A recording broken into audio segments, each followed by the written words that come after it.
And now, it's 10 a.m. Let's just get down to it. And it's time for your sports fix. Strap yourselves in, folks. From two guys who have covered the teams you're passionate about for years. We are professionals. This is Jake Scott and Ben Anderson on 97.5 The KSL Sports Zone. Jake and Ben, 97.5, the KSL Sports Zone. Jake Scott, Ben Anderson, thank you for making us a part of your day.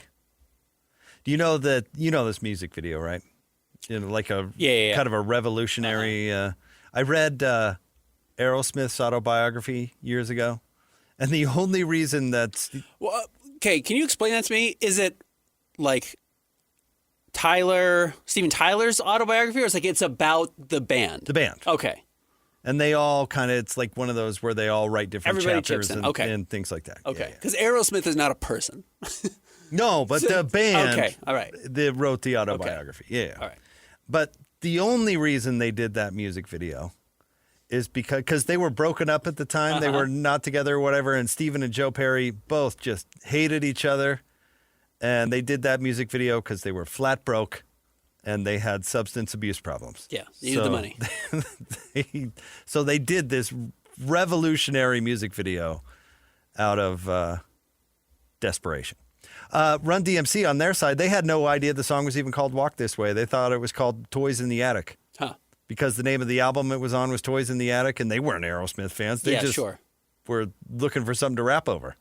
I wonder what's the greatest desperation Hail Mary for somebody's career that has absolutely changed their life. That just pays off? Just absolutely, resurrected their life or paid for everything they have. 'Tis the Season, Mariah Carey's. Oh, the Christmas song, The Christmas song. But that wasn't a Hail Mary. She was at the peak of her powers. Right. She was already awesome, and then she released a huge hit, and it has kept her going. But if she never wrote that song, she would be just fine. Now, she's at another level financially because of it, but she didn't need that song. No. They needed this moment. Mariah's wasn't a Hail Mary. Mariah's was running up the score. Yeah, exactly right. Exactly. It was the QB Neil. Yeah. Yeah, the fake Neil. The fake Neil, and then, yeah, right. Yeah. That's running up the score. That's, you're already a huge hit maker and can live off royalties as a wealthy woman for the rest of your life. Oh, why don't you just throw the most popular Christmas song ever created in there just to make sure you can buy that extra island in the South Pacific. But there truly have to be some people who are like, my last dime. This is it. My last second of recording studio time or whatever it is. Well, I'm not my last movie. I'm not trying to be political in any way, shape, or form, but didn't Trump have like 4 of those? Yeah, so you wonder if it actually ever got to the last one. Because if he just keeps getting them. Yeah. But you're right, maybe it has just kept him going. With like bankruptcies or whatever where... Sure.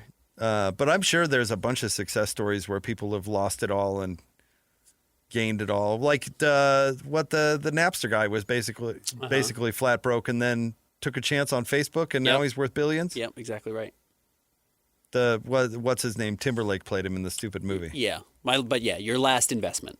Your last little, this is, my money's running out. I'm facing legal consequences for Napster. Here we go. Luckily, I live across the street from this kid or whatever, and I told him to drop the... Probably some substance abuse issues. Absolutely. Yeah, mixed in. Definitely part of that story.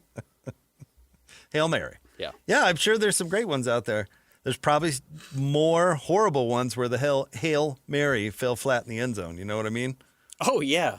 A lot of never were's or I'm pushing it all in on this blockbuster video location. Oh, I'm sure with Thanksgiving 2 weeks away from today, there's a lot of people sitting at the dinner table talking about how close they were. I was right there. They just didn't understand it. They didn't understand my genius. The concept was just launching. Yeah. Yeah. Anyways. Tons of those. But credit Aerosmith. And then it's always followed up with, and anywho, I need a little dough for my next investment. Check out this. I got another Hail Mary coming up. Yeah. I'm sleeping in my car, but yeah. This one's going to be a hit. Huge hit. All right, Ben. We have lots to talk about today. Of course, the college football weekend, and the Jazz are back in action tonight as Quin Snyder and the entire former Jazz coaching staff is in town. It's funny. You look down Quin Snyder, all the names on his staff. It's all the familiar faces. It's all the same people. And I don't know, Ben, I always get a little reflexive when the Jazz play the Hawks nowadays, looking back at that era. And I think the way that it ended now has become somewhat controversial because the rebuild has become And I think this might have been inevitable somewhat, but it's become a bit of a desert now that we're moving into season number 4 in the reboot. Mm-hmm. Even though you could argue season number 1 wasn't really a rebuild year because it took them a year to break down the roster. Yeah. And then even then they didn't break it down entirely.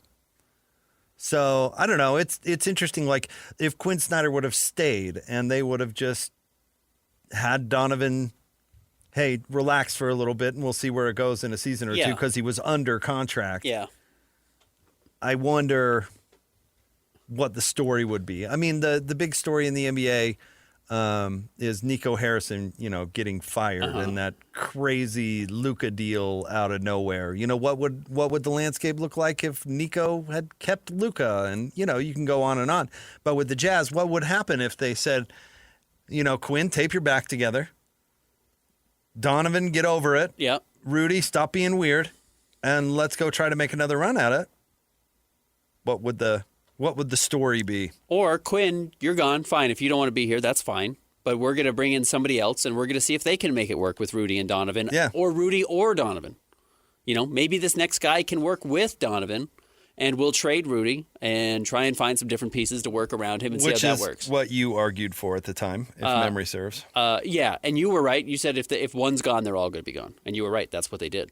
But it doesn't mean that it was the right thing to do. No, absolutely not. You just read the tea leaves that you thought that's what would happen. Yeah. So, no, it's really still a fascinating conversation. And actually, I thought about it a lot during the Pacers game.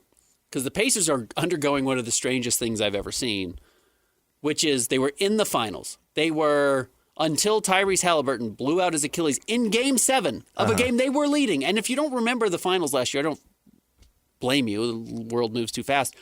Remember they were up like 18 points or something in the third quarter at halftime of Game 4 to take a 3-1 lead? Like, you take a 3-1 lead, you're going to win the finals. They are now 1-10 on the season, or whatever it is. They're the worst team in the NBA. And what it had me thinking is, what's not hard is tanking. It stinks. It's not fun, but it's not hard to get to this point. They were literally 3 quarters away before Tyrese Halliburton blew out his Achilles from winning the championship. And over one summer, and yes, there was a huge injury involved, and they decided not to pay Miles Turner. They've decided, we can just get back into the very top of the lottery if we want to, because we can just be the worst team in the NBA next season by choice. And they are choosing to do it. They didn't play TJ McConnell in the second half of that game. So I don't think there is gravitas around it. I don't think anyone's necessarily tipped their cap to the Jazz for tanking. But there has been this patience with the idea of we'll break it down. Bottom out slowly. Don't just cash out and get rid of everybody immediately. And maybe that's just the wrong move. Maybe you do just need to sink so fast and then hope you bounce back quickly. And don't treat it with some kind of romance about, this is going to be a long process and we're going to really try and build it that way. Maybe you don't need to do it that way. But I don't know. Maybe it doesn't work out for Indy. I have never thought that planning your entire franchise around ridiculous odds is a good plan.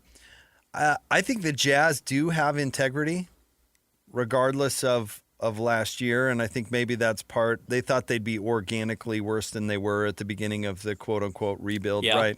And Will came in and turned out to be a pretty good head coach and made some pretty good game plan adjustments in both years, 1 and year 2, and all of a sudden they're like, oh my gosh, we have to totally pull the plug on this thing at the end of the year just to keep our draft pick, which again – planning. How silly is that stupid draft pick that they've planned their whole lives around retaining that pick is just wild to me. But I don't think they want to do intentionally boot games. I don't think the Jazz actually want to do that. I think the Jazz organization, and this is me probably projecting. I honestly have no idea. They could tell you absolutely different. But I don't think they liked last year from an integrity standpoint. I don't think they. I think they figured out what it takes to be a 17-win team, and I don't think they want any part of it. I wouldn't. I mean, I'm not even. I'm just doing pre and post game shows, and it's hard to watch. I don't think anybody feels good about it. Yeah, I cover the team. Differently than you do, and I didn't have any. I didn't take any pleasure from it. It didn't cause me to lose sleep. But certainly was less enjoyable. So what the Pacers are doing is wrong. Okay. It might work. Good for you, but it's wrong. the nice thing for them, and look, their situation is different than the Jazz's, other than if you wanted to go back to not trading Donovan, could you have convinced Donovan to do one down season? That doesn't mean sit out, but just grin and bear it for a bad year. We're going to get you one more piece the way the Pacers are going to get one more piece, and they're going to bounce back next year with Pascal and with Tyrese Halliburton and whoever this top 5 or 6 pick is, they're going to be just like the Jazz got Ace Bailey last year, and they're going to say that's what our next generation of this team is going to look like. Because we gave it a really good shot with the team that we had. We didn't quite get there, but we're going to retool and reboot, and we're going to try and make a run at it again. The Jazz probably could have done that. Now, I don't know if Donovan Mitchell would have been bought in the way Tyrese Halliburton is bought into Indiana. Those are questions we do not have the answer Donovan Mitchell was under contract, so it actually doesn't matter. It doesn't really matter. You're right. It doesn't matter. And nobody thought he would re-sign in Cleveland, and he did. So you cannot predict what players are going to do, even if you think they want to leave your town to get to New York or whatever. I do think we, in the NBA in general, but it certainly has happened in Utah a lot, there's a fear that guys will never stick around here. And there's a reason for that. But it is also worth noting that the last 2 times, well, I guess 2 of the last 3 times this has happened, the Jazz traded those guys before push even came to shove. Which is the straight thing to do if you're going to lose them for nothing. If you're convinced you're going to lose them to nothing, and you know for sure that you will. They should have traded Gordon Hayward. They should have done that. But at the same time, you could go back and look at another example of this and say, well, the Thunder should have traded Paul George and not risked him coming and re-signing a contract when they traded for him from the Pacers. And he re-signed with them, and it turned into the greatest deal they've ever made because they then traded him after he re-signed for the best player in franchise history in Shai Gilgeous-Alexander and Jalen Williams and all these pieces. So I understand why this market is sensitive to that. I see the Utah misinformation that's out there where people just don't have any sort of concept as to what it is like to live here, for better or for worse. Of course. And so I understand. I understand that Gordon left. I understand that Derek Harper didn't want to come play here. I understand that Donovan Mitchell was grumpy with the Utah State Senator or something. I understand. But to just assume that nobody's going to want to stay here, I think, is ridiculous. Karl Malone was a guy from rural Louisiana. I know he lives in Arkansas now, but originally from a small middle of nowhere Louisiana who went to Louisiana Tech. Can you think of anyone, if we were just speculating and you read Carl's demographics, would you have ever guessed in 1,000 years he would be happy and well-adjusted in the state of Utah? No, of course not. So, no, you're right. You're trying to predict human behavior in a weird way that doesn't apply. Shai Gilgeous-Alexander should want to flee Oklahoma City because it was on fire. Yep. So should J-Dub. So should all these guys. He's a Canadian basketball player that picked Kentucky. Yeah. Right. A true phenom. He didn't pick Illinois State. He picked Kentucky. Right. Drafted in L.A. Jalen Williams makes a little more sense. Moved around his whole life. Military kid. Went to Santa Clara. Where'd he go? St. Mary's? Where did? Oh, he went to St. Mary's. St. Mary's. Yeah, that makes a little bit more sense, right? Kind of underappreciated kid, small town, lived, strong family life. Go live in Oklahoma City. That makes a little bit more sense. But you're right. It doesn't make sense for Shai. At all? No. So I don't like that line of thinking. I actually think it's kind of small. I mean, I could come up with any number, and I'm glad our conversation has kind of gone this way. I think it's fairly interesting, and it was born because Quin Snyder's in town, and we're looking at the ifs and buts and all that sort of thing of the last generation of the Jazz. But Derek Favors is an Atlanta guy. Grew up in Atlanta, big city Atlanta, Right. He's the star of college basketball for his 1 year that he's there. He's picked 4th to go to New York. Third, yeah. To go to, was it Brooklyn at the time? Yep. Or no, it was still New Jersey. Regardless. Yeah. Yeah. But to go there, he gets traded halfway through his rookie year. He's 19 years old. Barely shaving. Right. Comes to Utah, and it took a minute. And the more he got adjusted, all of a sudden he's starting to speak more and come out of his shell. And I would argue that this market was terrific for that young man. Yeah. But again, on the flip side. Gordon Hayward is a white person from Indiana who fits the demographics of our state extraordinarily well. Trump has guy. a religious background, a conservative person, and couldn't get out of Utah quick enough. Right. You know, like you would never have pegged it. And you know what? The Jazz bet on that. I don't know this. You'd have to ask Dennis Lindsay. But I bet you they looked at his demographic and said, "Oh, okay, he this checks is the guy. X, Y, and Z this boxes. is the guy who's going to stay." Yeah. So to think like that is somewhat ridiculous, in my opinion. Agreed. I'm totally with you. I mean, it's like predicting how I'm going to vote because I live on the East Bench of Salt Lake City. Right. And that's not to say that if you want to get out of Salt Lake or Utah because you belong to a certain demographic or don't feel like you belong, whatever it is, I think that's fine. You get to feel that way. You get to hit free agency and you get to make your choice. That is fully a thing that is negotiated into the CBA specifically for that reason. But yes, trying to build your whole franchise around that is not a great plan. The best thing you can do is use the information at hand and then love up your guys and treat them honestly, which I think is very important from a coaching standpoint. And the fans are going to love them here. And if they are willing to be well-adjusted people, they're going to be happy here. If they're not, then they're not. I mean, there's not much you can do about it. And this is interesting because I wrote a story last night about the uneasy feeling I know Jazz fans get after every win. There is a feeling in your stomach right now, not every Jazz fan, but a lot of Jazz fans, and I can see it in the responses to the story, of, ooh, should we have won that game? Ooh, we won. Was that a good one? Should we be losing all of these games? The tank no And crowd. basically my story was, it's okay. You don't need to feel anxiety about every win, especially 11 games into the season. Wait, hold the phone. I can't believe those people still exist. Are you serious? All right, I'll just read you tweets. Yeah. And here's the headline of my tweet. It says, are Utah Jazz fans allowed to enjoy wins again? Utah's 4-7 start isn't tank-worthy, and that's okay. Let the kids cook. Worry about the lottery later. And there are 15 responses, and 11 of them are, you're insane. This is the stupidest article. It says they've already, and I understand the argument. You've invested in it. You need one more pick. This is a good draft, et cetera, et cetera. What I will agree with you is the Jazz know that. When the Jazz need to pull the plug on this season, they will. Okay. If the Jazz are at risk of losing their draft pick, they will fix that, and they will make sure that they keep their draft pick. But this idea that you can't beat Indiana or Boston or Phoenix or the Clippers early in the year, I don't think you need to feel bad about it. Okay. You're not a snarky, trolly person for the most part. Right. That's not how I write my stories. That's not really your personality. No. Or just in general. I don't know. That I hold down more of that camp on this show, I think, than you do. But one thing that you did last year that I found really funny was what game was it that you kept retweeting your tweet from? It's the Brooklyn game. Jazz beat Brooklyn in overtime. In like December In or December. something. And everyone said, that's it. What are they doing? It's over. I mean, Season's over. we were going to get Cooper Flag, and now we're not. Yeah. Yeah. In December. Yeah. And so every time some random crappy team won a game, you would Quote tweet it. quote tweet With the that, score.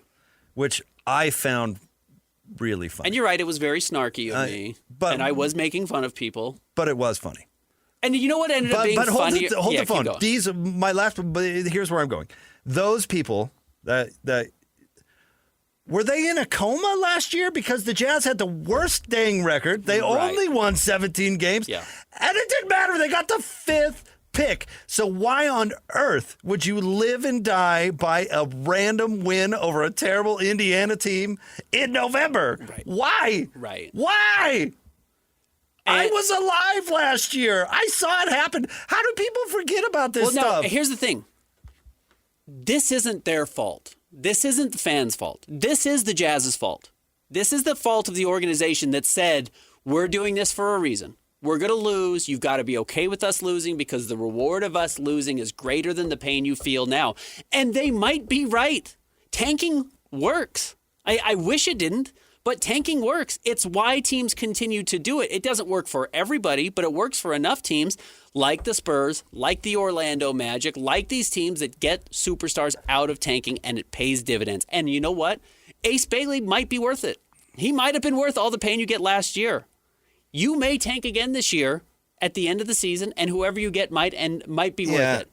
But to the point you have to recognize that the Jazz knew that this was a possibility. There was a reason that Austin Ainge came out and did say, we're not worried about that right now. We're not tanking right now. That's not the plan this season. He still knows the value of that top 8 pick. Can I ask you this? Who has, like you say, like tanking works. It's kind of like saying buying a lottery ticket works. Okay. In a very extreme example. Of course. But can we go through franchises where tanking does not work? Right, the Sacramento Kings, it does not work. They've tanked forever. I would argue that it didn't work in Philly. Okay. Do they have a title? Right, they don't have a title. The closest they got was one Eastern Conference Finals. Never got to the conference finals. No, never got done. to the Never. second round. Embiid's never got So did that work? Right. No, it didn't. Did it work in Charlotte? No, of course not. Has it worked in New Orleans where they got Zion? Oh, get a parade. Do you remember the 2 number 1 picks? Remember who was the bozo clown who used to be at in Cleveland and then recently got fired? Why am I blanking? Griffin. Yeah. Remember David him Griffin. doing a celebration when they got the number 1 pick for Zion? How did tanking work out for them? Right. So I'm not maybe as anti-tank as you are. I do think it can pay off. I do think the Jazz know how it can pay off. I just don't think you need to be stressing about a 4-7 record at this point. Bingo. I believe in a rebuild. Like you break it down and you go young. Yeah. But living and dying with every game, cheering for your team to lose and freaking out when they actually win is crazy. Yeah. Because it doesn't matter that much. It just doesn't.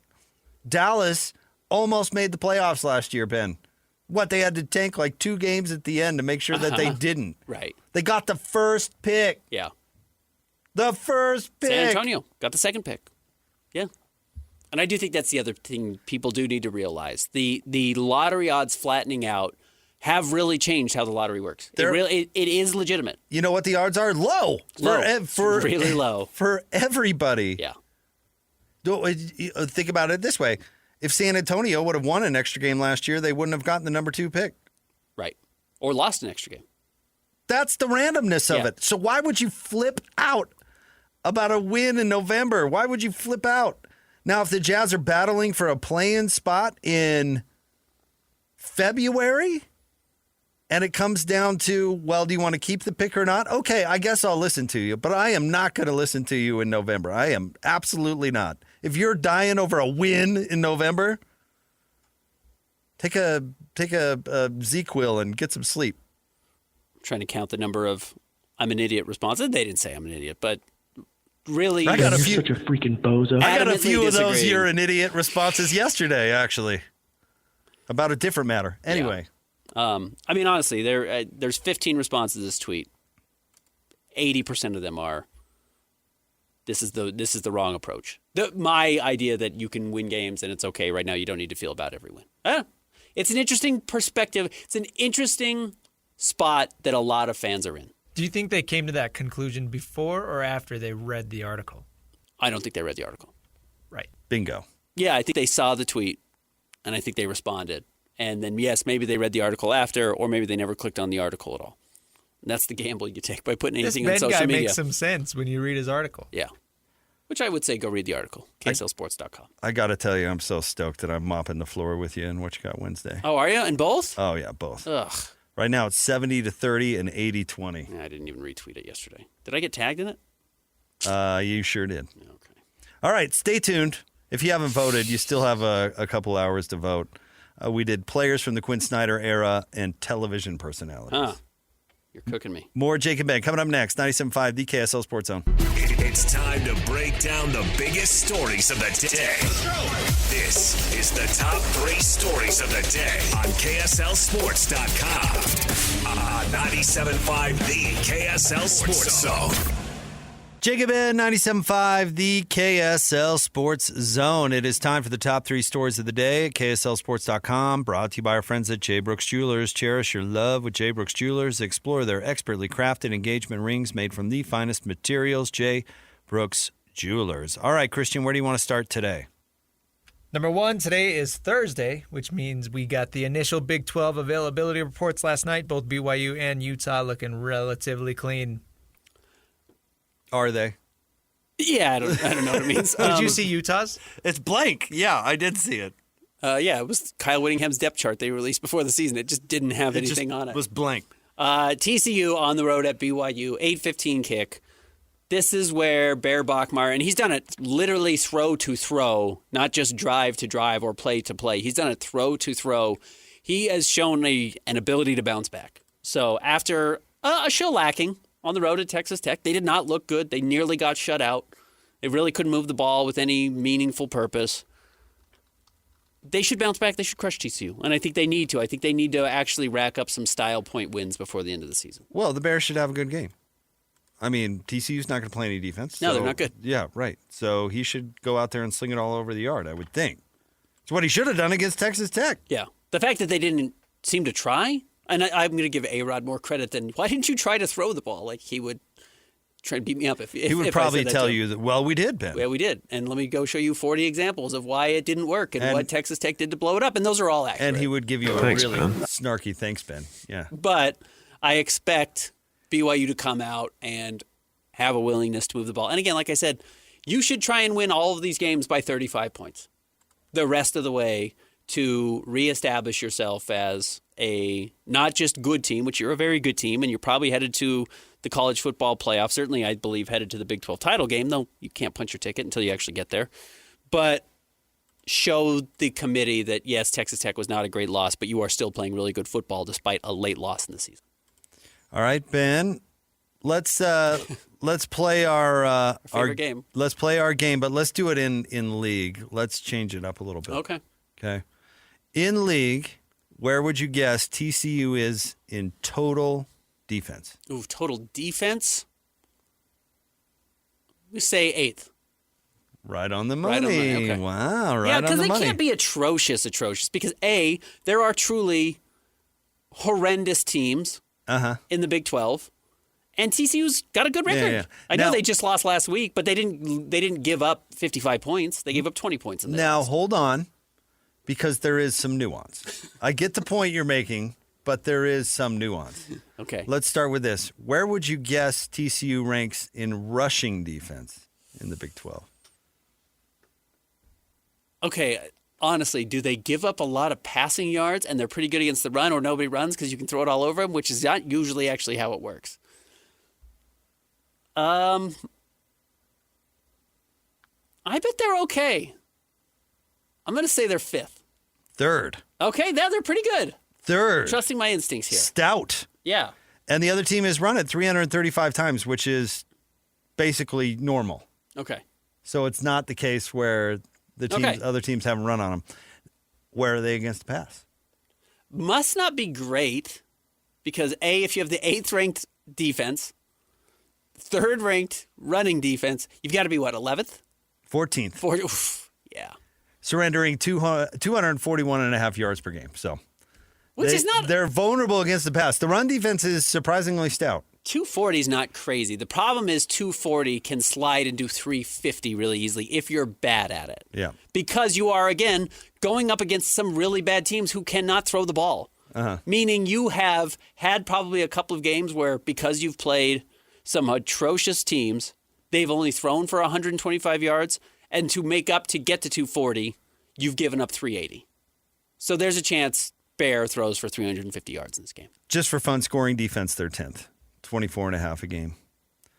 Do you want to do Baylor as long as we're doing this? Sure, and with Utah's opponent? Baylor is 13th in the conference in scoring defense. Okay. Total defense, 13th. Rushing defense, 15th. It's going to be a long day for Baylor. What was Dave Aranda's background? Defensive coordinator. Okay. And then pass defense, Ben, a little bit better. It's 7th. They only surrender 205 yards a game. You know what? I would bet Utah throws for under 200 yards against Baylor. If you don't have to throw, yeah. Why would you? Yeah, I'm saying they're gonna throw it like 8 times. Yeah. Dampierre's going to have 125 yards. Yeah, you have 270 yards rushing, and the game lasts 45 minutes. I think that's how it's going to go. Yeah, just quickly, Baylor's given up 38 points to Auburn, 45 points to SMU, 27 points to Arizona State is not terrible. 27 points to Oklahoma State actually is terrible because Oklahoma State can't move the ball at all. 34 to Kansas State, 42 to TCU. 41 to Cincinnati. Yeah, they're going to give up some points. They're going to give up some points. That's Though their gonna last outing, they crushed Central Florida 30-3, so it's a good sign. Kind of. It's not a bad sign. It is for Central Florida. Houston almost lost to Central Florida. That's a good point. That's a bad sign. All right, what's next? Number 2, the Jazz are hosting the Atlanta Quin Snyders tonight. The Snyders are in town. Hawks played last night. They destroyed the Sacramento Kings. So if you're wondering if they're going to be tired, I would bet, I did not watch the fourth quarter of this game, I would bet none of their starters played. They beat them 133-100. Did you see the reports out there that the Kings are talking about breaking it up and going with the tank? And it's like, haven't you been tanking? Yeah. What do you mean you're going to go start with the tank? Going to start? You've been doing this on purpose? That's a scary thought. But this is on accident? All these losses were not by design? They did not play Levine. They did play Sabonis. They did play DeRozan. Rusty got the start. Hawks started the season 1-3, and you remember there was really big expectations because they had a good offseason. They got Jalen Johnson back. There should be good expectations. But Quin Snyder's been there for 4 years now. They have won 6 of their last 8, so they are definitely playing better. Because Trae Young's hurt. So. Yeah, Trae Young is hurt, and that is not. And that helps.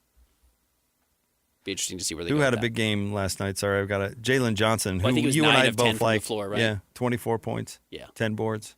Nice when you make every shot. Yeah, he's good. Yeah, I mean Atlanta should be favored in this game. These are good bellwether games. The Jazz should be pretty good at home.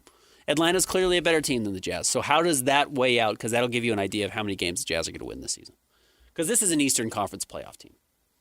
I asked Earl this question. Let me ask you, because the Trae Young, remember when he waved goodbye because he hit like a prayer? A half-court shot, yeah. Can you wave goodbye after hitting a prayer? Like if he hits a three and a contested three in your face, like Damian Lillard in the playoffs, hits a contested three right in the face to win a game. Yeah, then by all means wave. Like you can't brag about closing your eyes and throwing a backwards shot in horse. Trae's one of the 10 best shooters in the NBA. Even a half-court shot for one of the 10 best shooters in the NBA goes in 12% of the time unguarded. Maybe. And guarded or in a high-tense situation or a high pressure situation maybe goes in 3% of the time. So, yeah, you can't really wave for that. Nico Harrison couldn't take a victory lap after getting the Cooper Flag pick. Right. Dame hitting the shot over Paul George to win the series, wave goodbye. Yeah, knock yourself out. You pulled up, yeah. It was off the dribble. You were like, I'm going to dribble this clock out. I'm taking this shot, and it's going to win. It was not a desperation heave, what Trae did last year, which is a great shot. It was awesome. Yeah. It was a desperation. I think after that, and the Jazz were not exactly good last year. You should just probably run into the locker room. That's all I'm saying. Yeah, nice to win. All right, what's next? Number 3, the Mammoth scored 4 goals in the final period to beat the Buffalo Sabres. Needed it. They did, and they were down 2-0. Nick DeSimone scores. The game really changed, really hinged there, and they were still down 2-1 going into the third period. We talking to Nick Olczyk today?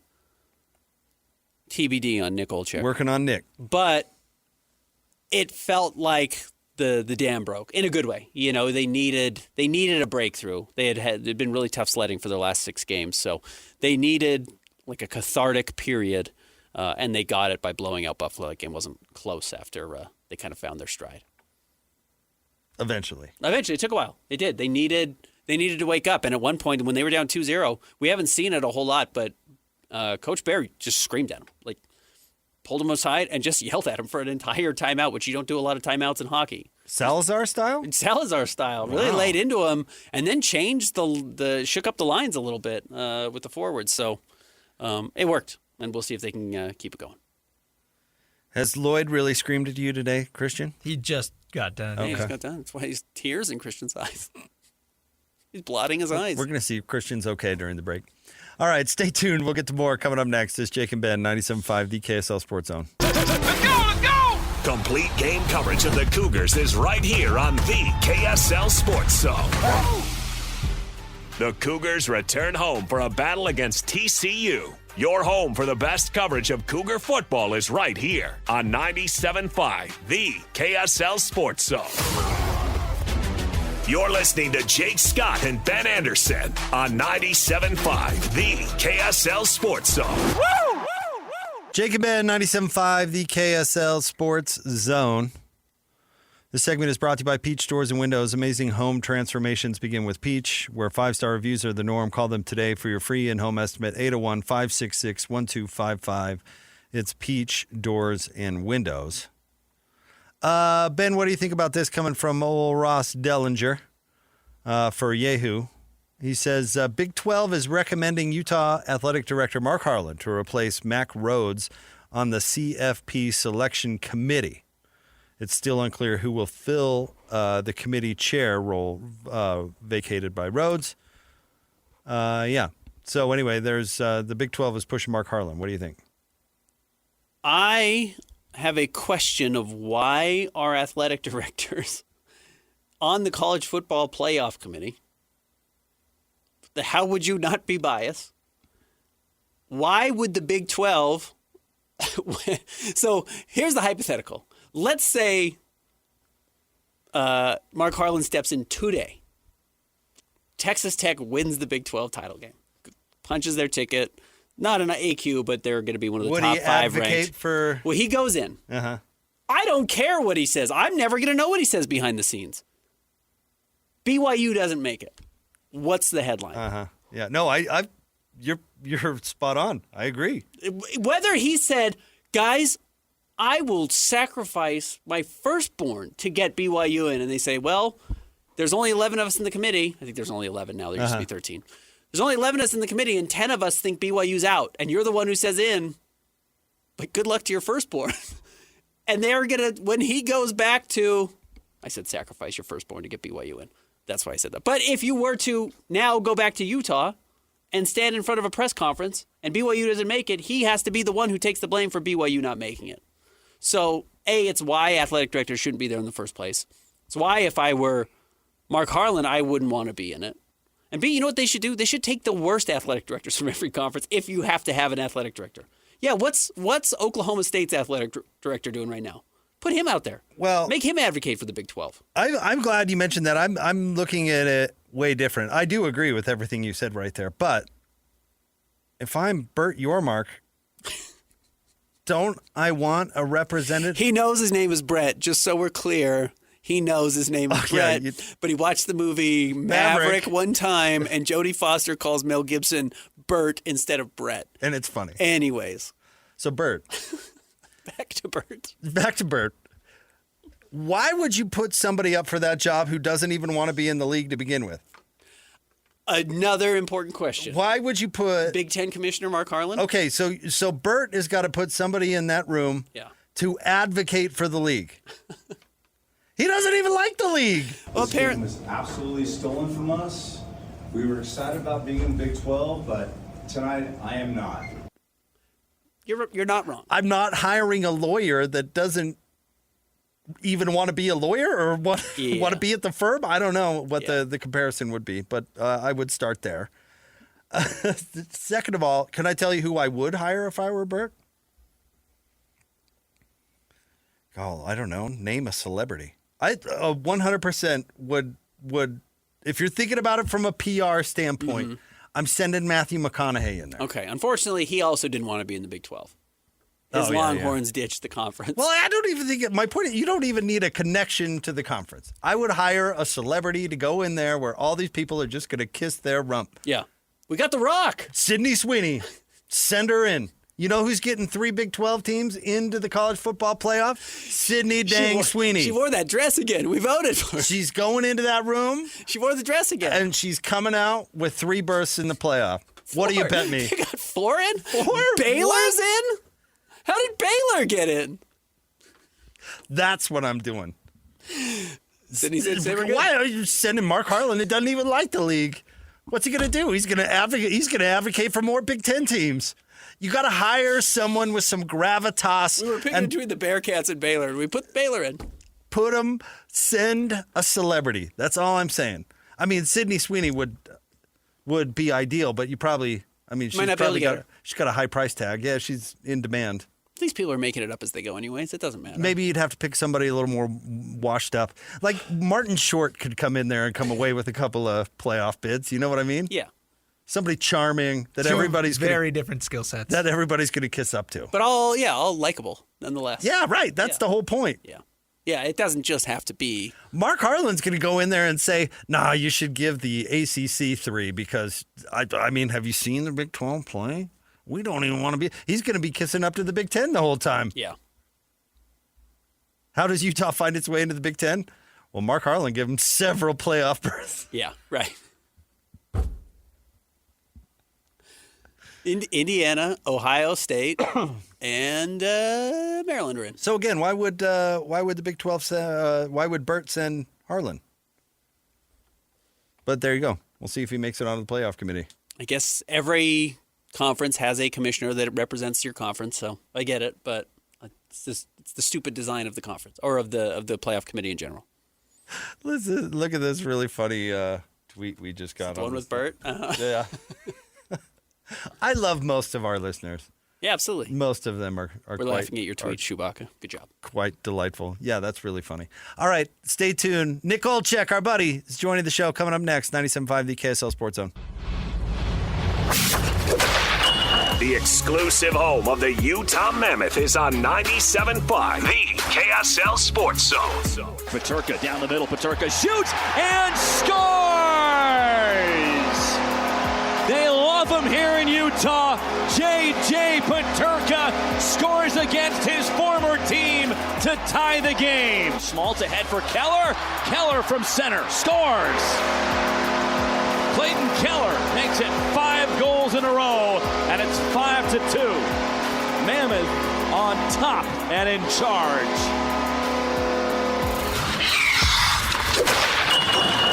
You're listening to Jake Scott and Ben Anderson on 97.5, the KSL Sports Zone.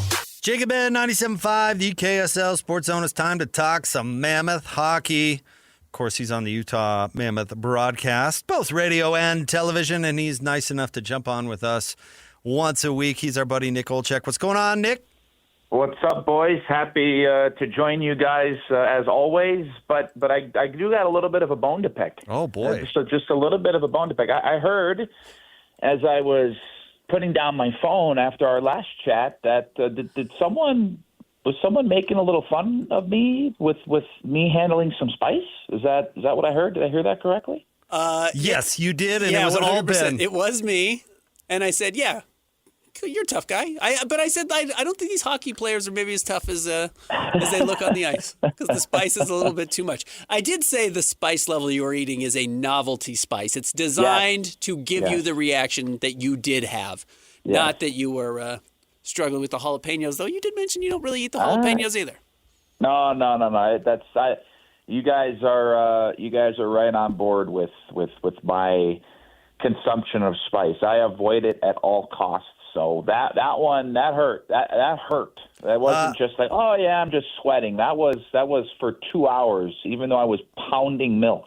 That one definitely hurt the trachea and the esophagus. But it's okay. We're back. We're good, and I'm able to digest food and and not have to hurt every time I swallow now. Far be it for me to tell you how you should react to something, Nick, a tough guy like you. But if I were you, I think fisticuffs are probably in order. Yeah, the good news is, Nick, I would never say that to your face. I think you should probably beat Ben up. I'm just saying. I think we could make something happen. Maybe put some hockey gloves on and I think we'd have a couple good rounds. Yeah. Listen, Ben could have a chainsaw and he'd still lose. Yeah, you put me on ice skates, I'm in trouble. Be looking like Bambi out there. Hey, this could have been a much harder interview today had the Mammoth not ran off 5 straight goals. Nick DeSimone kind of breaks the floodgates open last night.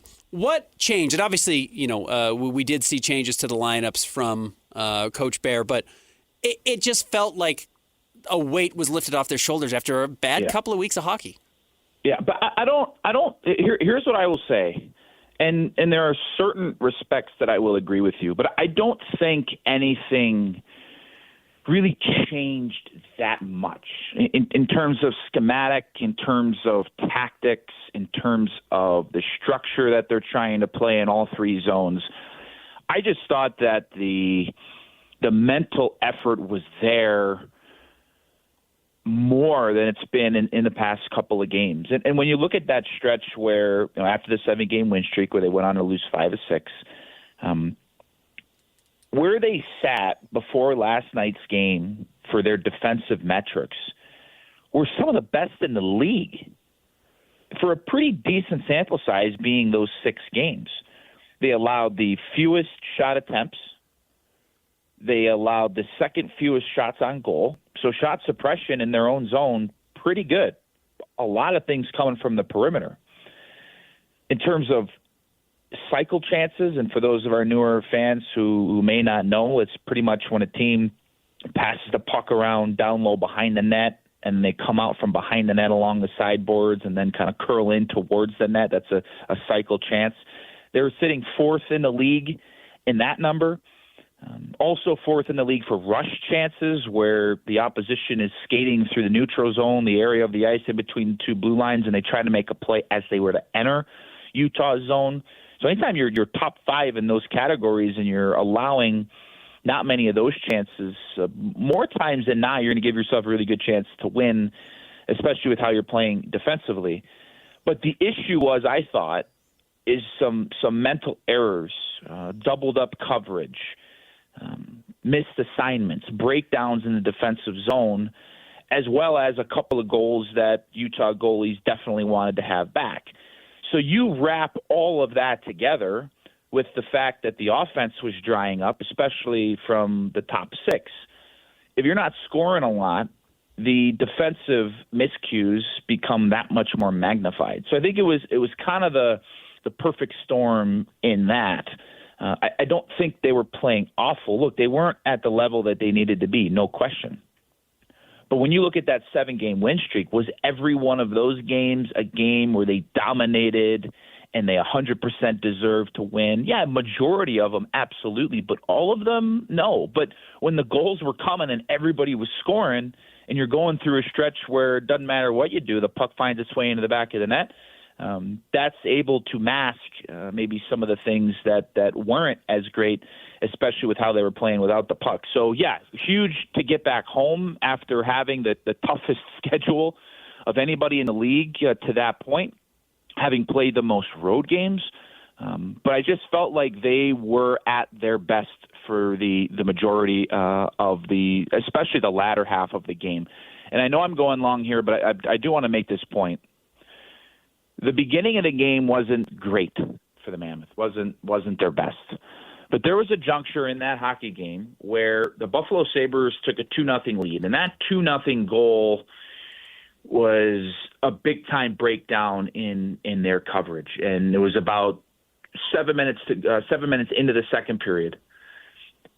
And Karel Vejmelka then after that goal had to make a couple of unbelievable saves because Utah, they didn't make hard enough plays in their D zone. They played at the end of their reach. They wanted to make a fancy play exiting the zone. And then there was the first TV timeout of the second period. And I was standing between the benches as I do for all home games. And I looked to my right, and Utah, the Mammoth players were huddled up at the bench. And I look above them, and it's head coach Andre Tourigny, and he is absolutely having a one-way conversation. And for parents out there, when your kids don't do what you tell them to do, you know what it's like to have a one-way conversation. And it was, you got to make harder plays. You can't try to cheat for offense. You can't be risky with the puck. And he was letting them have it. And a couple of shifts later, Nick DeSimone goes out. He gives Utah some offensive life to make it a 2-1 game. And it was pretty much Utah's game the rest of the way. So a couple line changes within the game, but you got to give a lot of credit. And Andre Tourigny wasn't one of the 3 stars, but I'm giving him the first star of the game because that was the challenge and the talk that the group needed in that moment, along with a couple of line changes, especially sending J.J. Peterka to play with Lawson Krause and Jack McBain, which really ignited them. So a lot there, but the stretch that they were on where they weren't winning wasn't perfect. But I think last night, especially after they got that much-needed wake-up call, that's really what turned things around. So kind of on a similar note, I was thinking about Peterka's revenge game, and it kind of led me to a different thought. Ben and I used to work with a former college football lineman, right? And he once told me, he said, if they weren't emotional, if you weren't emotionally up for the game, you were going to get creamed out there. And that's a football lineman, right? Where you look at somebody like Scotty Scheffler in golf, and that guy is so unemotional, he's basically a robot. So I guess my question is, your ideal hockey player, where does it fall on that? Do you have to be emotionally through the roof to be at your best in hockey, or is it one of those sports where it's better if you're more robot-like? You have to find a balance. It's a really good question, because I think the easy thought is, okay, you have to be one or the other. Well, the hardest thing and one of the most difficult things to, I think, acquire mentally as a player, and it's through experience, it's through playing a lot. It's just like anything, you get better by having more repetitions of it. But if you're too far to one side, where you're almost disinterested and you're just going to just make a play on the puck whenever it comes to you, you're going to play on the outside. You're going to be perimeter. In the game of hockey, you want to score, you want to win. You got to play hard on the inside of the ice. It's easy to stand on the outside. But then if you're too emotional and you're too driven in a way, you're going to look to do too much. You're going to try to do somebody else's job. And the game of hockey moves too fast. There's at 5-on-5 where there's no penalties. It's 5 against 5. Everybody has a guy. So think about it this way: if you try to cover your guy and someone else's guy, someone's going to be open. Someone's going to be wide open. So having that balance of being able to start and stop, and when there's a 50-50 puck battle, and when you're going up against a guy in a corner, it's either you're coming out with it or he's coming out with it. And if he's coming out with it, you better be leaving with a bruise. I think that's kind of the mentality that really good hockey players have. And it's not saying you got to run a guy through the glass. It's not saying you got to put a guy on his keister every time there's a battle, but being hard to play against, but also knowing that, there's going to be times throughout the game where it's not as intense, or there are games that, maybe you're playing a rival, which is going to be more intense than a team you're playing in the other conference that you only face twice a year. But I just think for watching as much hockey as I have and playing growing up, you have to turn that switch on and off. And when it's off, it's not disinterested. It's, okay, I'm not going to try to do somebody else's job, because I know if I do that, where's my guy going to be? He's going to be open, and that's how breakdowns happen, especially defensively. But they're in the heat of battle. That's the time where you got to turn it up. But guys, I think, that are the best players and the best battlers in the league, they have the tremendous ability to read the room, to know the situations of the game, and to be able to adapt not just their play, but their attitude and the mentality of how they do what they do. Some games that may have looked like winnable games, but have featured teams that have a lot of young talent and are getting tougher. The Ducks included, the Sharks included. They've got the Islanders coming up tomorrow, and then a stretch of difficult games again. Are they going to be able to continue this momentum? Yeah, you have to. You have to, especially when you go on a stretch there where you lost the majority of games in that 6-game segment. So let's just, as you said, let's talk about it. Okay, so the New York Islanders, still a team that's a bit middling in the Eastern Conference, currently sitting 9th in their conference, but still a team where you've got a boatload of skill. They've got the number 1 overall draft pick from the most recent draft, Matthew Schaefer, who is an incredible story, and I would urge any of our fans to just type his name in on Google and read a little bit about him. His mom passed away from breast cancer, and the things that he's done with grief programs to help others that have lost parents. He's 18 going on 40, and a super impressive kid off the ice and a stud on the ice, who's probably going to have some people talking about a possible spot on the upcoming Olympic team at the Olympics in February. It may be a little bit too young, but at least he's in that conversation at just 18 years old. And then you go back out on the road for a back-to-back, Anaheim, San Jose, and the Anaheim Ducks they're ready to take that next step. And when you look at the young talent that they've got, Olin Zellweger, Mason McTavish, Leo Carlson, who is as good of a young two-way center as there is in the entire National Hockey League, And you pair all of those guys with the second most successful coach in NHL history, Joel Quenneville, which is just awesome to see him back behind an NHL bench.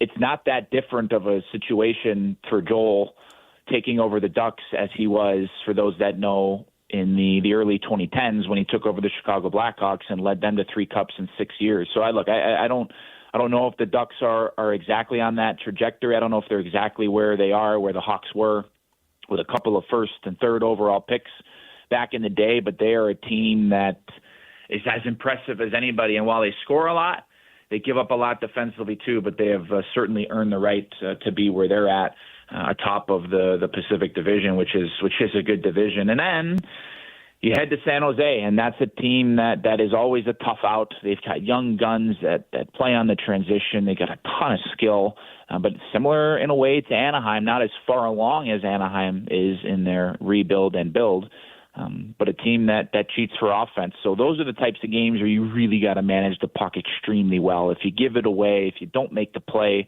that they give you, you're going to be pulling the puck out of your net, because though they give up a lot defensively, they're very, very capable of making you look silly if you turn the puck over, you don't manage it well.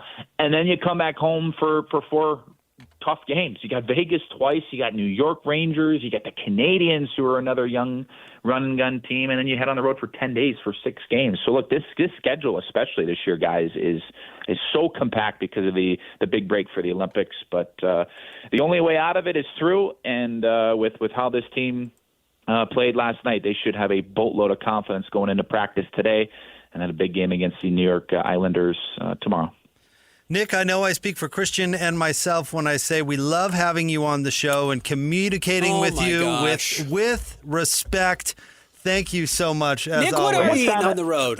What are you eating on the road? You're a Chicago guy. What's your background? Were you eating hot dogs? What's our deal? So if I'm in Chicago, which is my hometown, I'm going with a nice Chicago dog. Okay, we're going to Portillo's. If I ever find you guys in Chicago, I'm taking you right to Portillo's. We're going to get a couple Chicago dogs. No ketchup allowed. So if anybody gets putting ketchup on there, you're going to be the one that's eating something spicy. Is it because it's too spicy? Is that why you don't do ketchup, or what's the problem? No, it's nothing to do with spice. It's just sacrilege to put any sort of ketchup on there. So for Chicago dog, you got the onions, you got the relish, a little mustard. Maybe a couple of sweet peppers on there, and then sliced tomatoes. No ketchup. You got to get the sliced tomatoes, and then right on top you put the big old pickle spear, and then you're ready to rock. So, and then that's just the appetizer, guys. Then you go have a nice big Italian beef with sweet peppers, and then maybe end it with a piece of chocolate cake. So it's a meal, but those from Chicago, we like to eat. Good heavens, I'm full just thinking about that. That's an incredible amount of food. Nick, thank you. We do. We really enjoy it. Thank you so much for coming on with us. Always a pleasure, boys. I say it all the time, but I mean it. Keep up the great work, and I'll talk to you soon. Thanks, Nick. Thanks, Nick. That's our buddy Nick Olczyk. Well, at least my buddy. You got to stop insulting our guests, Ben. No, I don't. Well, I don't think Nick liked it very much. I think he took Someone didn't like it. I think They he texted. took offense to it. Bother him. He's the toughest guest we've got. He can't even eat spicy food. What are you talking about? He took like a puck to the face last year. He had Tabasco sauce, and he started sweating. Wow. It was worse than I remembered. You did. You questioned his toughness right there. He should beat you up the next time he sees you. I've never met him. Have you met him? In person? Yeah. I don't think so. Because you guys are working close We're together in the same at building. jazz He's games. always downstairs, though, and I'm always upstairs. Okay. Yeah, that's true, because when he's at home, he's not doing the broadcast. But when they're both on the road, he's upstairs doing TV. So you should go find him. I should go find him. But that would require me to leave the command center.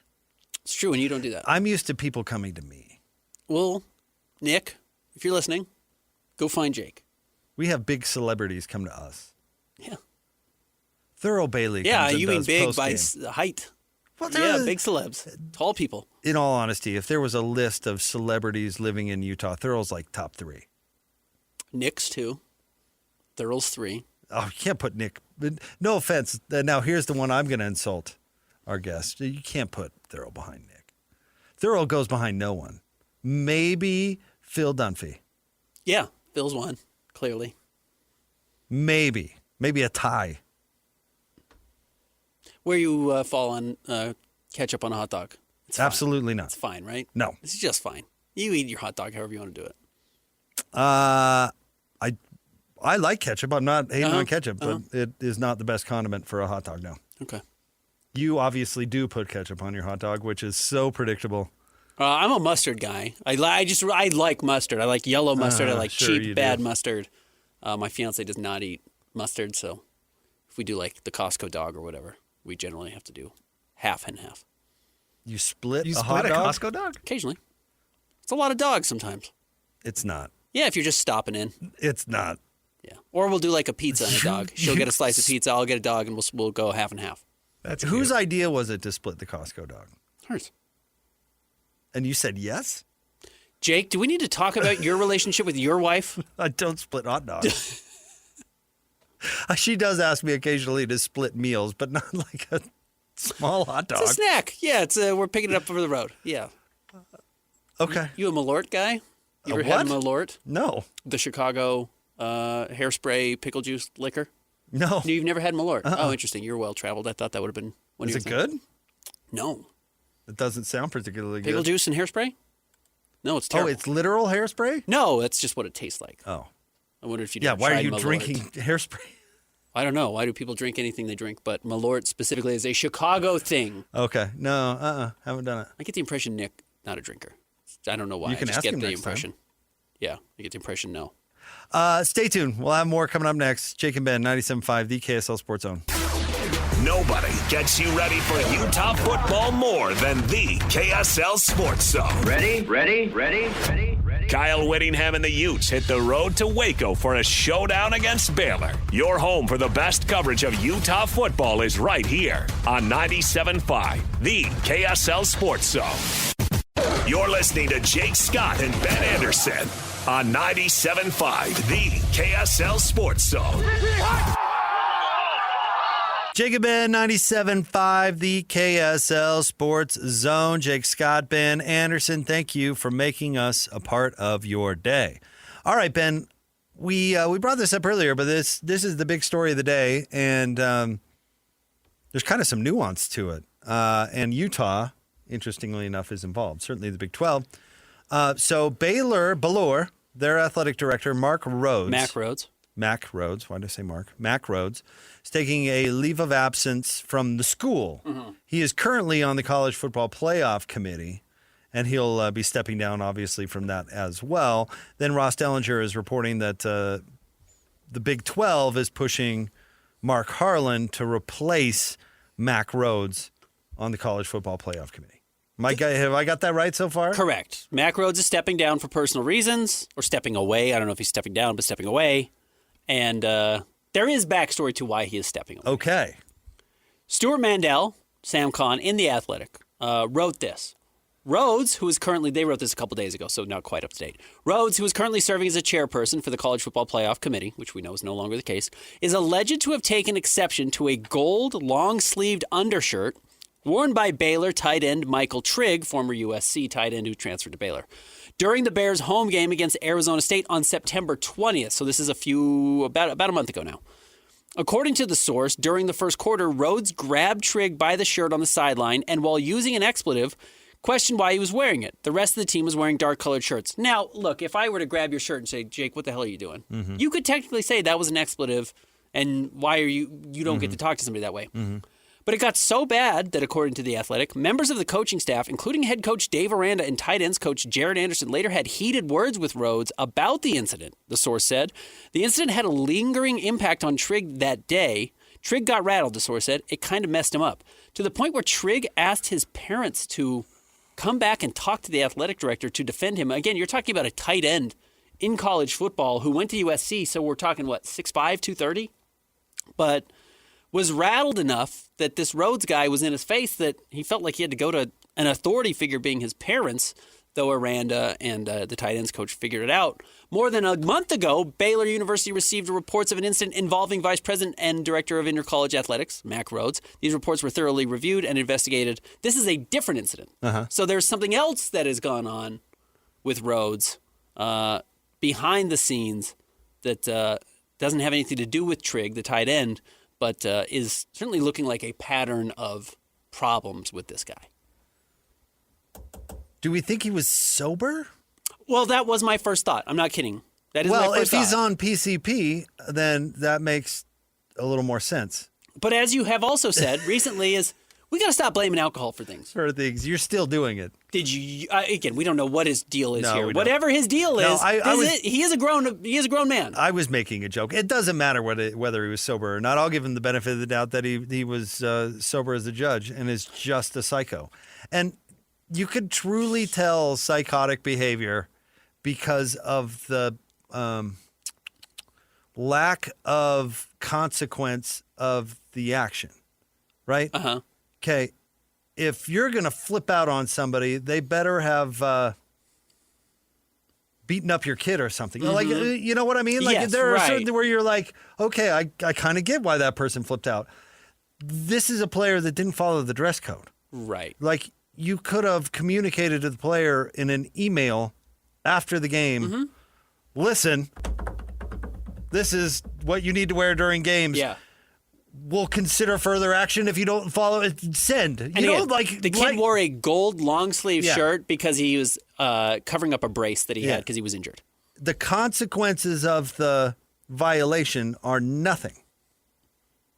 So that's why I think we're just dealing with a true psycho. I would have fired Mack too. And I think Hit the bricks, he's going to pal. be gone, which does. By the way, Baylor has a really bad track record of Okay, hiring this is really funny. athletic directors and coaches and stuff. It just makes you appreciate Utah and BYU and the fact that, like, these have been relatively sane people. Like, you cannot like that Mark Harlan went out and stormed the field and then stormed the press conference room to talk about not being happy about losing to BYU. You can hate that. Well, I actually think that behavior kind of falls into this category, but that is neither here nor there. Okay, so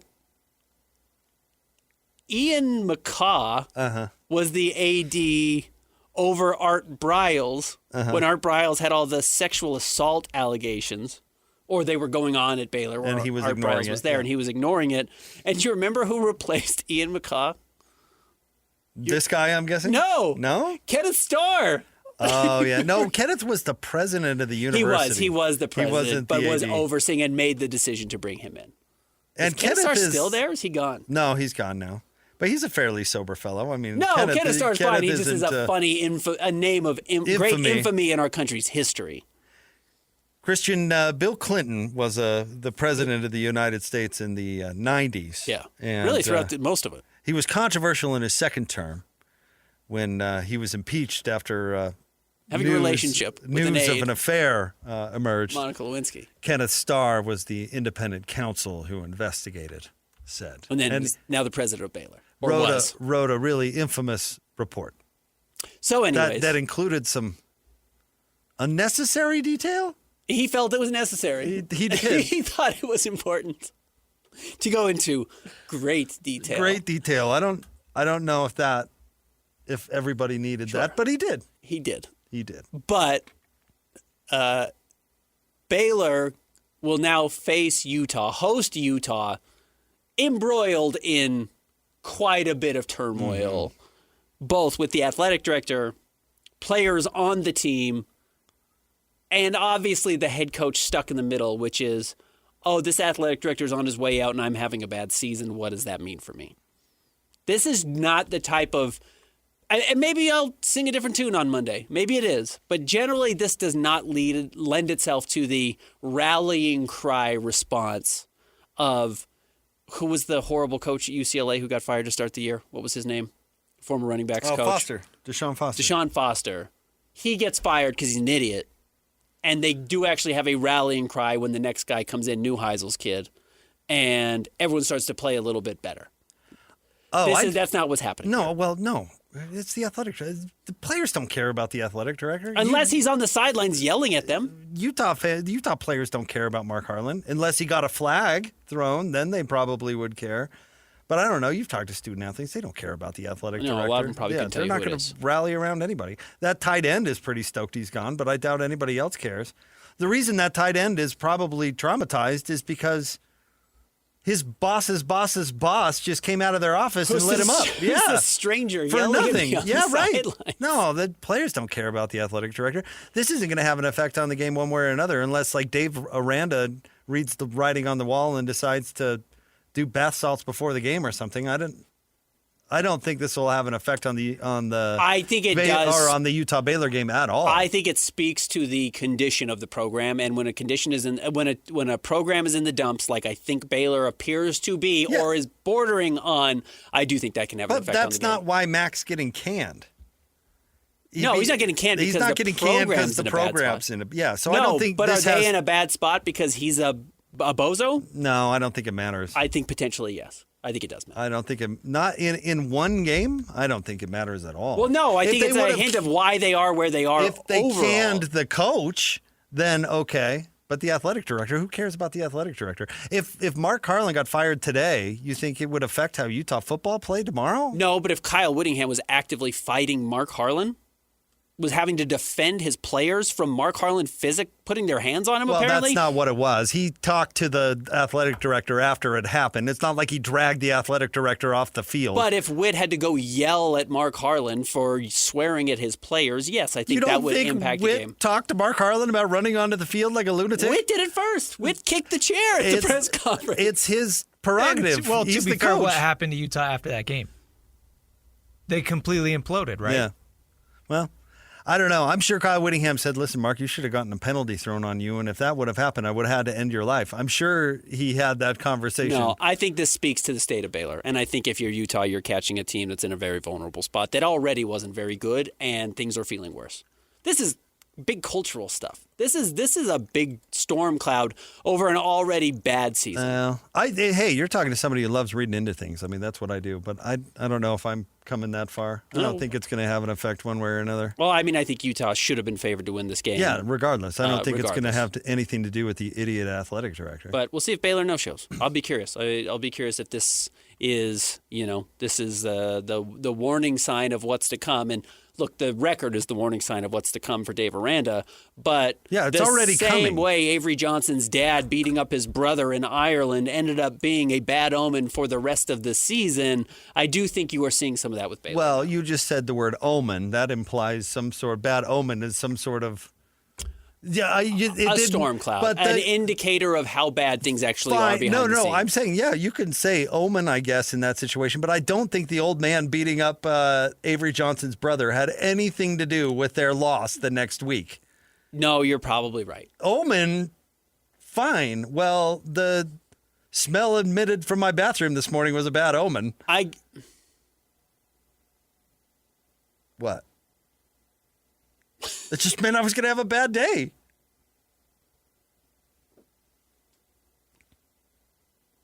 What did you do to your bathroom? I don't know. That's the first thing that came to my mind. No, I think it's an indicator that this is a program potentially in shambles. I think it's maybe more so than it has been, and they've been able to tape it together.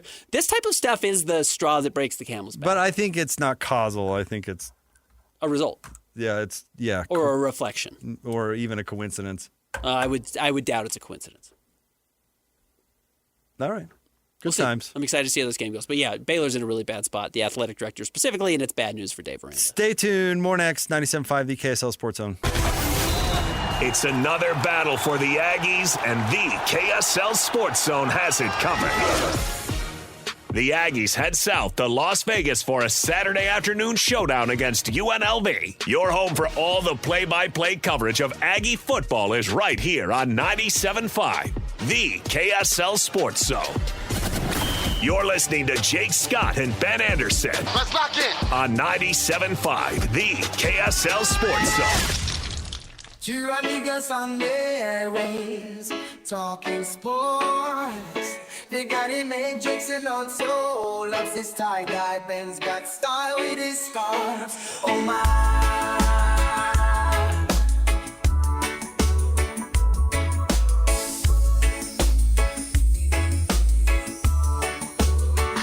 Jacob Ben, 97.5, the KSL Sports Zone. Nominate the U Sports volunteer you know for the Hercules Hero of the Week. Submit your nomination at KSLSports.com/contest and listen every Thursday to JJ and Alex for the winner.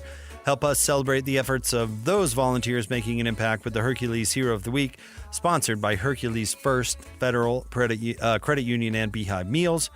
Also, our friends at Kenny J's make this Thanksgiving unforgettable with Kenny J's barbecue. Skip the stress and bring home slow smoked perfection. Pre-order your Thanksgiving meal today. Text 801-230-5396 and come eat with JJ and Alex coming up tomorrow from 3 to 6. Kenny J's at the District.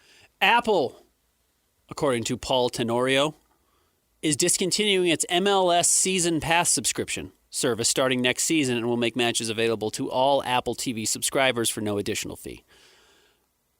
They aren't doing this because they're trying to be nice to the MLS fans. They lost money by putting it behind an added fee that, serious guess, I don't see, there's no number here, and nor would they ever disclose this. Somebody might be able to get it, but they would never disclose it. How many people do you think seriously paid an extra fee through Apple TV, which isn't exclusive, but because you can get it on a Roku or an Apple TV device, but how many people do you think actually bought this subscription to watch MLS games? 10 Lionel Messi fans. Like, do you think it was 100,000? I don't know. I honestly don't have perspective on... I bet it's less than 100,000, by far. Yeah. In fact, I wouldn't be surprised if it was half of that. Listen, I do not care for the mouse, but the mouse has value. And when you're Major League Soccer, you need your product in front of as many people as humanly as possible. As often as possible. And so maybe the mouse wasn't going to kick you the dough that Apple was going to kick you, but you can't grow your game if people can't see it. It is not the 70s anymore where the gate is the only thing that matters. You have to get in front of people. We've talked about this a number of times, Ben. I think the smartest thing Ryan Smith has done with the Jazz when the regional sports network deal was falling apart across the country was Ryan, instead of airing on, how are we going to save that revenue? He said, well, screw it. We'll figure it out, but let's get it out. Let's get it out. Let's get it back on K-Jazz. Let's get it back on the Rabbit Ears. Let's get it out there. Everywhere. Everywhere is, that's how you grow. And Major League Soccer made a huge, huge mistake going with Apple. I mean, getting off people's televisions, let alone putting it behind an additional paywall. Listen, I get it. Sports is going to streaming. I understand. Yeah. But you're not the one who needs to pioneer that effort. You're not. I can't imagine MLS, and it's a bad sign if it was. I'll be curious. We could probably talk to some people. But do we think MLS was in such a bad spot that they had to take the most money available regardless of the platform? No, it seems like that's what that's at least how they acted, right? You took somebody who was going to mean less eyeballs for a subscription service, which makes you inherently very niche. And Apple's subscription service, especially an add-on on top of what you already have to have Apple, is a bad sign. That's not, I get ESPN because I subscribe to cable, or I get ESPN because I have YouTube TV or Fubo or whatever it is that you watch your sports on. No, this is another further step. You're asking people to follow you when, the best thing they could do is probably accidentally be on TV. I think it's just it's just dumb and short-sighted. We see people do it all the time. And Apple's offering us this, and we've got Messi now, so people are going to flock to it because they love their product. Does not mean that everybody loves their product. And how you grow your product, even if it is a good one, is by having people experience it. The Clippers of all teams went to a subscription service because they're like, what word am I looking for here? Whatever. Our millions of fans are going to flock to subscribe to this thing. And you realize, not only do we not have millions of fans, the ones we do have aren't willing to jump through that hoop and are just going to go watch something else. By the way, just Googling it real quick, the MLS package had 2 million subscribers by the end of 2023. Oh, wow. Okay, it's way more than I thought. According to the Sports Business Journal. But a large number of that includes subscriptions that were given out for free. Doesn't know what. So it hasn't grown. That likely. statistic doesn't list how many of those subscriptions were free, but it says that is including free and. Because there are deals like, you have a Samsung phone, and when you buy a Samsung phone, you get a year's worth of a subscription. Yeah. So that's interesting. No, I mean, that's a good point. If the Pac-12 had survived and Kliavkov had chosen to go with Apple, it would be a huge, huge disaster. Mm-hmm. Because you're telling me that the conference where no one wants to watch it anyway is the conference that is going to pioneer the dive into streaming only. Okay. How's that going to go? Yep. Same way it went for Major League Soccer. They got greedy. They wanted to get the money up front. They're not there yet as a league. No offense to Major League Soccer. No, they're clearly not there. They're not. League. Yeah. Because they were bent because for years ESPN got their product for free. And they felt like they had a chance to cash in on the TV deal because they're looking at the NBA and they're looking at the NFL and they're saying, we deserve this big payday. And it was a terrible move. Yeah. We'll see. I'll be curious how this, again, you scare people off and people don't. The hardest thing to do is to become a part of somebody's routine. Yep. That's the goal. You become a part of somebody's routine. You become a benchmark for them. And they will go back to you over and over and over because you have worked your way in. It's why the NBA can't go to playing in the summers when everyone thinks that's a good idea. It's not part of anybody's routine. You've got to stay going up head-to-head against football. I know that's not ideal, but NBA in the winter is a part of people's routine. And when you try to shake it up like they had to during COVID, nobody watched. Even if it was on and available and free and the only thing going, nobody watched because it's not a part of people's routine. So taking them off of ESPN where people had casual viewers... and making them go find it, not just on Apple TV, but beyond in a different subscription, you weren't going to get those people. Or regional television, which they packaged everything and sold it to Apple. So KSL or whatever used to air the games. Oh, you used to have it on the app. Yeah, used to have it on the app. Now you can't get that. They shuttered all of that and put it all into one, and you have to get Apple. Yeah. So casual me flipping back from my Law & Order channel, I can't watch RSL. Yeah. All right. Good talk, Ben. We'll talk to everybody tomorrow. Hanson Scott here coming up next. Thanks, Christian. 97.5, the KSL Sports Zone.